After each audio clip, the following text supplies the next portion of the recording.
जो सच में पतंग उड़ाना जानता है वो ये जानता है कि कब पकड़ के खींचना है और कब छोड़ देना है। आपको support family back and support रहा?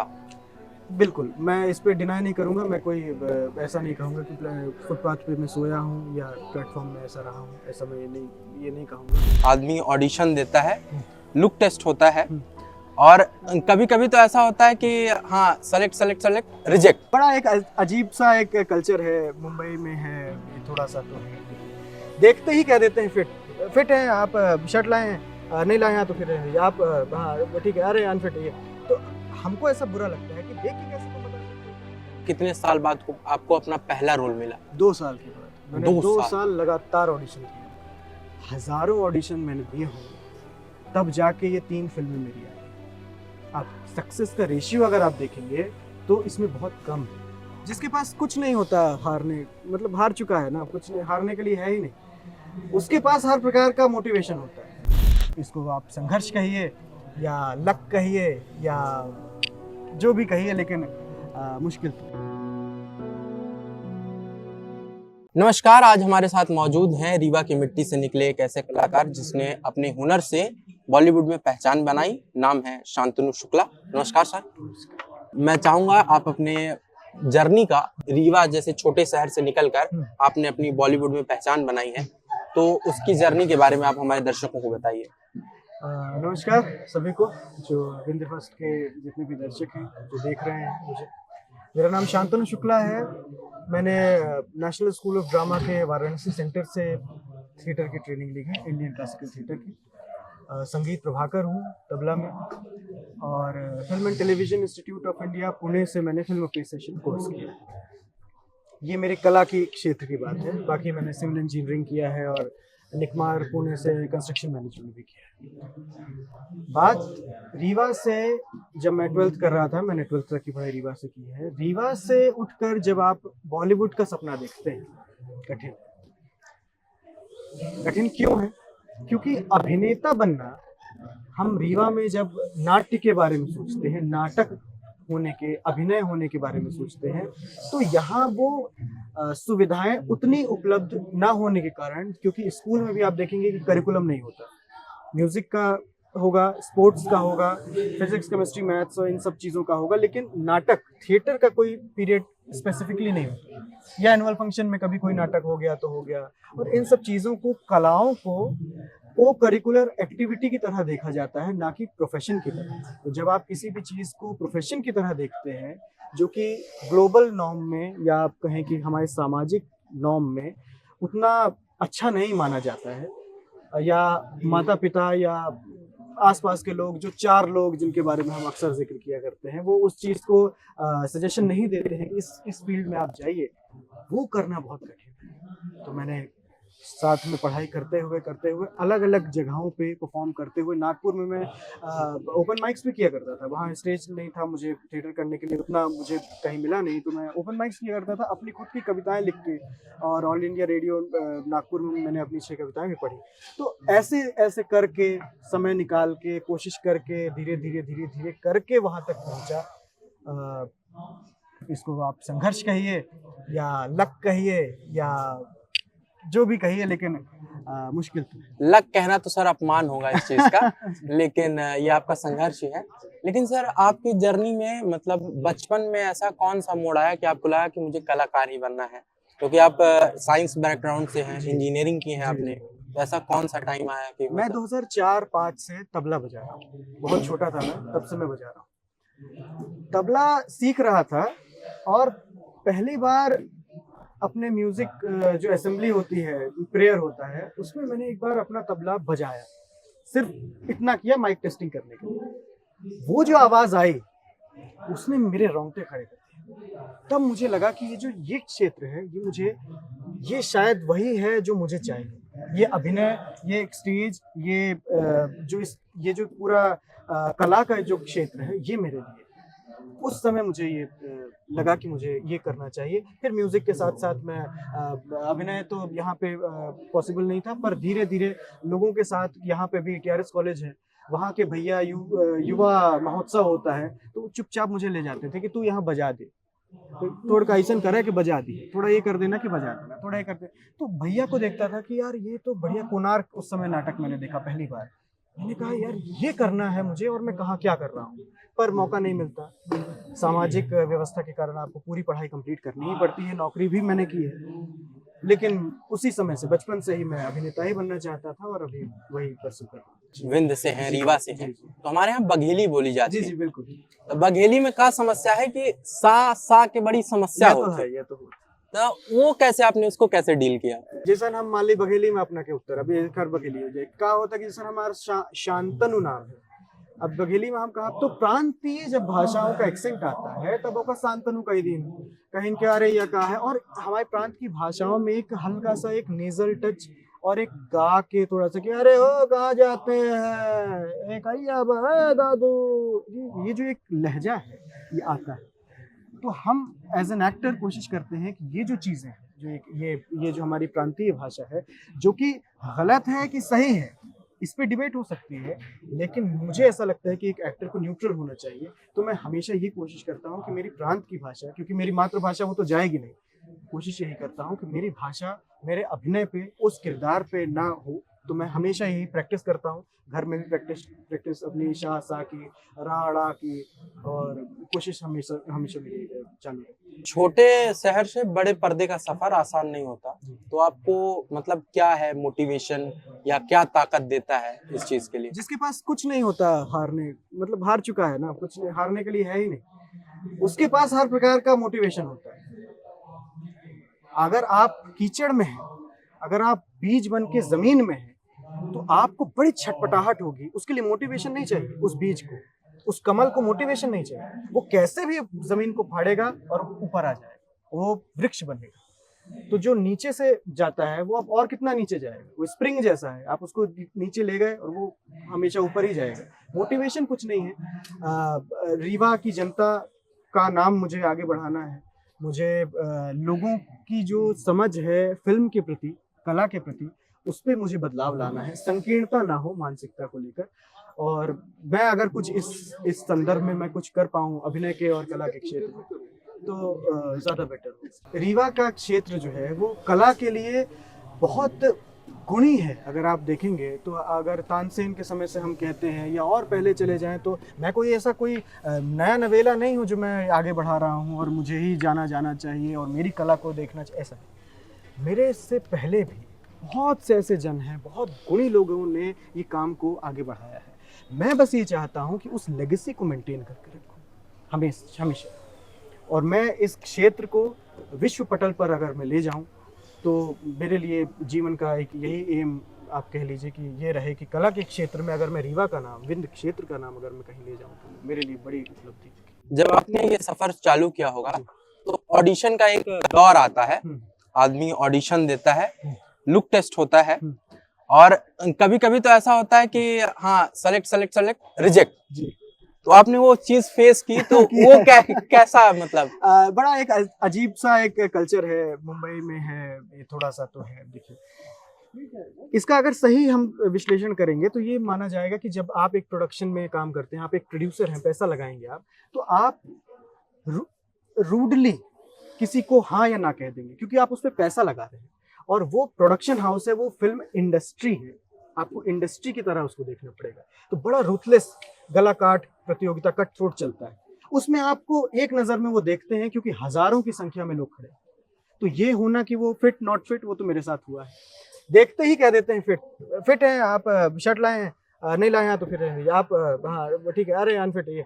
तो हमको ऐसा बुरा लगता है कि देख के कैसे तुम बता सकते हो कि हम अभिनय कर सकते हैं कि नहीं। बात अभिनय की नहीं, बात उस प्रोडक्शन की है जो उसके पीछे, और जो कास्टिंग डायरेक्टर हैं या कास्टिंग असिस्टेंट्स वो आके आपको सिलेक्ट कर रहे हैं, उनको ब्रीफ मिल चुका है ऑलरेडी कि ऐसा ही बंदा चाहिए, इसी तरह का दिखने वाला चाहिए। तो उनकी नज़र यही है, वो आप पे लगातार नज़र बनाए हुए कि हाँ ये सही लग रहा है, हाँ आप आ जाइए, आप बताइए। इसका ये मतलब नहीं कि आपके अंदर वो क्षमता नहीं है करने की, वो किरदार आपके लायक नहीं है। तो हमें हमेशा पॉजिटिवली देखना चाहिए। हुआ तो मेरे साथ यही है, बहुत बार ऐसा हुआ है कि नहीं आपका नहीं लुक नहीं जा रहा है आपको, और हजारों ऑडिशन मैंने दिए होंगे तब जाके ये 3 फिल्में मेरी आई।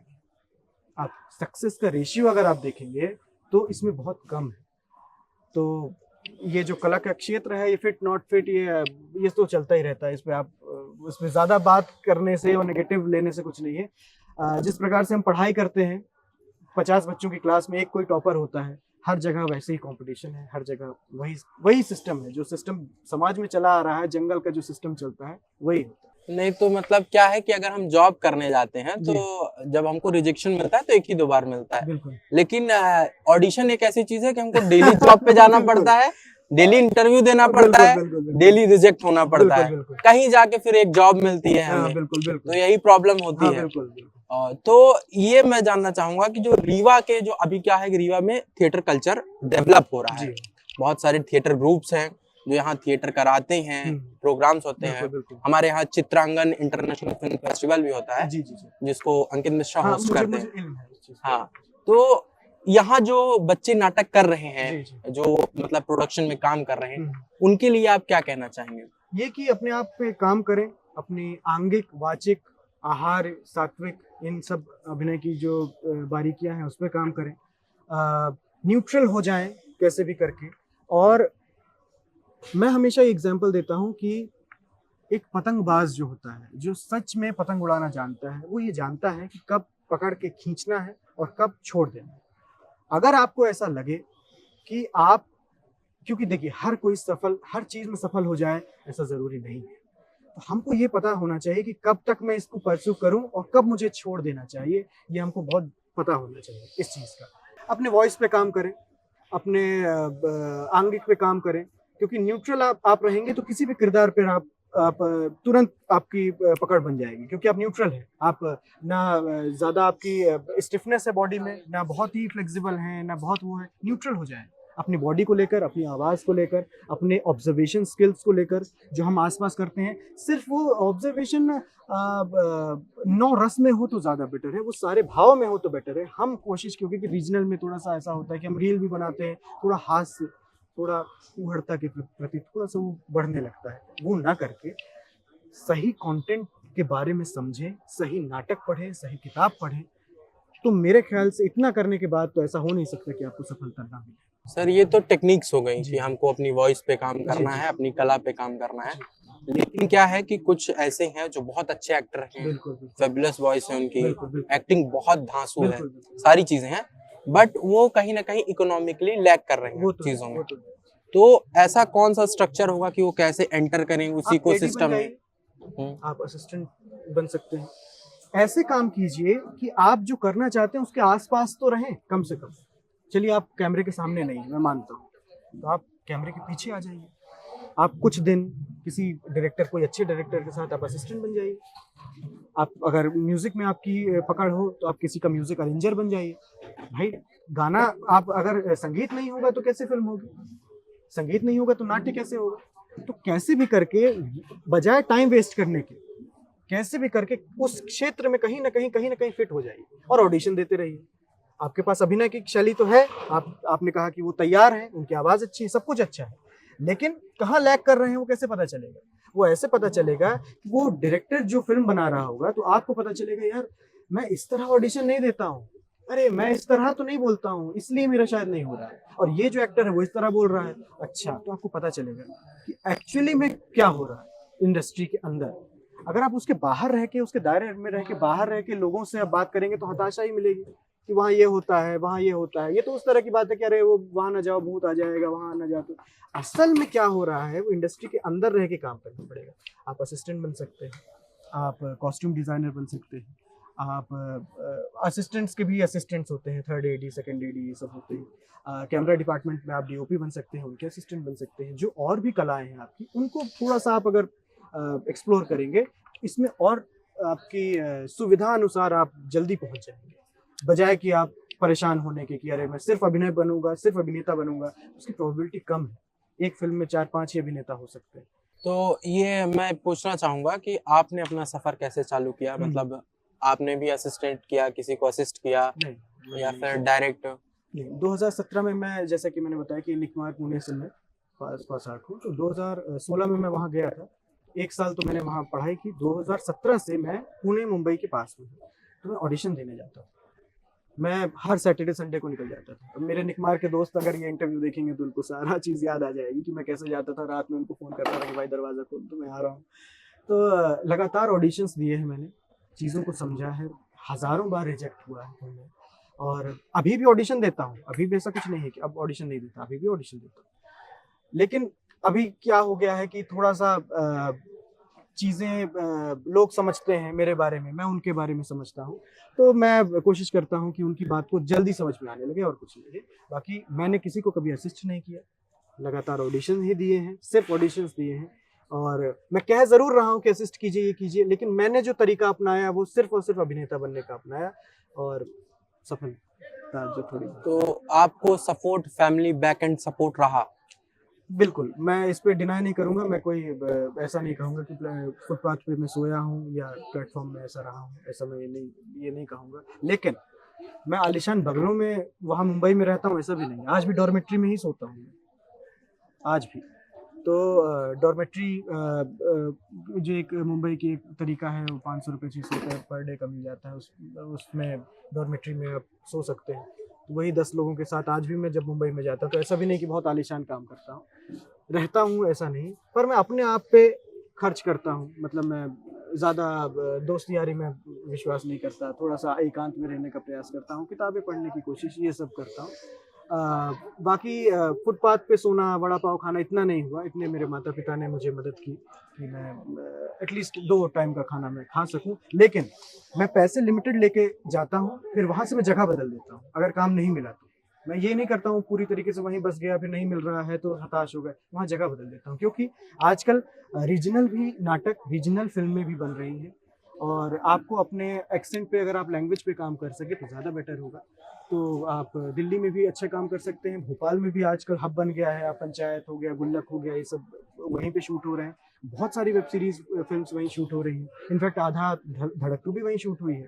तो इस सफर में आपका मतलब कितने ऑडिशंस दिए या कितने साल बाद आपको अपना पहला रोल मिला? 2 साल के बाद मैंने 2 2 साल। साल लगातार ऑडिशन किए।